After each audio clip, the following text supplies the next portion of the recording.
Just in, breaking news. All right, it's time for another reading of another one of my blog posts. This blog post is an article I wrote, What is Egalitarianism or an Egalitarian? I'm not going to win a popularity contest with this, but I'm not called to tickle itchy ears. 2 Timothy 4, 1 through 5. Christians must tell the truth in love and love with the truth, because love warns. Sadly, a majority of professing Christians and pastors have lowered the standard or threshold of what defines egalitarianism. They changed the definition, and their simpleton sheep don't even realize it. First, let's examine the correct definition of egalitarianism, and then an incorrect definition or belief. The correct definition of egalitarianism. The following is my summarized definition.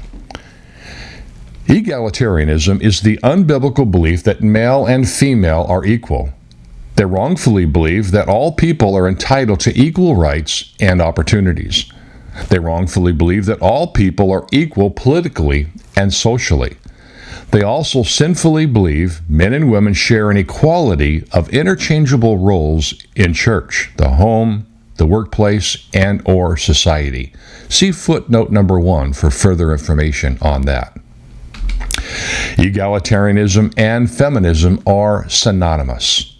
A female egalitarian is a feminist, and a feminist is an egalitarian. They are two of the same.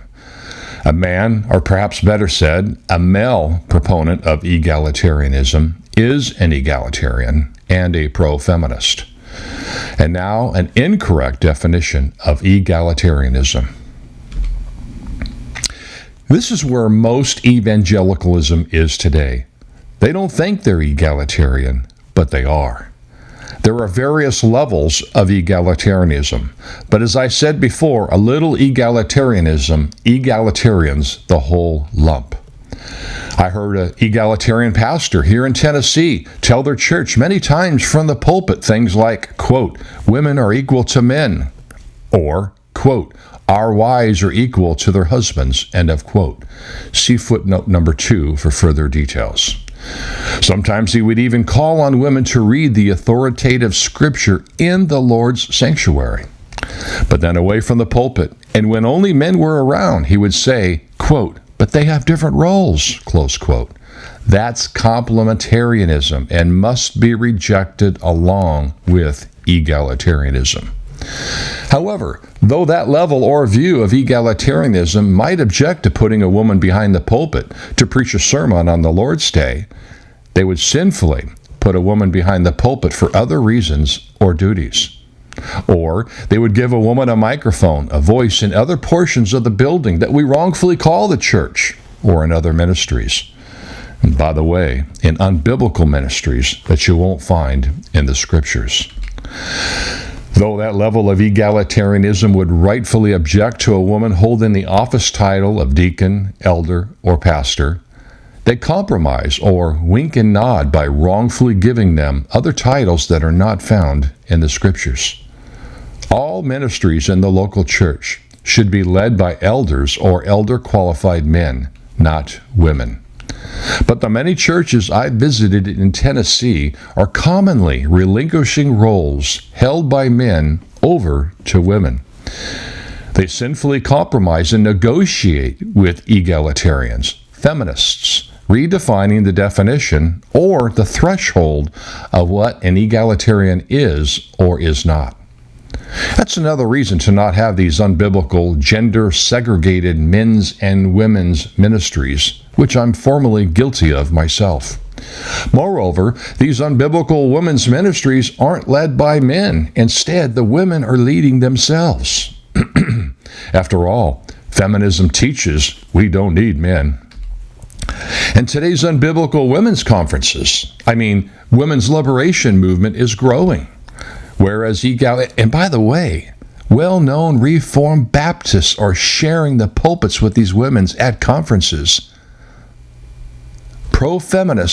A well-known pro-feminist Reformed Baptist sharing pulpits with these feminists at conferences and other venues, Continuing. Whereas egalitarian women, feminists, are manning, pun intended, manning the pulpit, microphone, or podcast. It is good for men and women to enjoy each other's fellowship and discipleship at each other's home or restaurants, etc. But when the church corporately segregates and creates ministries that are contra scriptura, that is wrong. It's unbiblical. The scriptures are clear. Women are not to teach, lead, or demonstrate authority over men or the church. It says in 1 Timothy 2, 9 through 12. In like manner also, that women adorn themselves in modest apparel, with shamefacedness and sobriety, not with broided hair or gold or pearls or costly array, but which becometh women professing godliness and good works. Let the women learn in silence with all subjection. For I suffer not a woman to teach, nor to usurp authority over the man, but to be in silence. It says in 1 Corinthians 14, 34 through 35, let your women keep silence in the churches, for it is not permitted unto them to speak, for they are commanded to be under obedience, as also saith the law. And if they will learn anything, let them ask their husbands at home, for it is a shame for a woman to speak in the church. And women in the church shouldn't be leading themselves. Nowhere in the scriptures will you see churches giving women positions or titles like administrator, Bible teacher, director, leader, speaker, etc. And lastly, any pastors or men who negotiate with or capitulate to egalitarianism or feminism in the least bit are egalitarian, pro-feminist beta males themselves. They are more consistent with the first Adam than the last Adam. Egalitarians, feminists, and pro-feminists will disagree, but my position is biblical. I mentioned earlier, that concludes my article, but I mentioned earlier a couple footnotes, please read those, but also in the original article on the blog that I'll provide in the description field, you will see many applicable hyperlinks throughout the article. Lord willing, until we meet again, Semper Reformanda.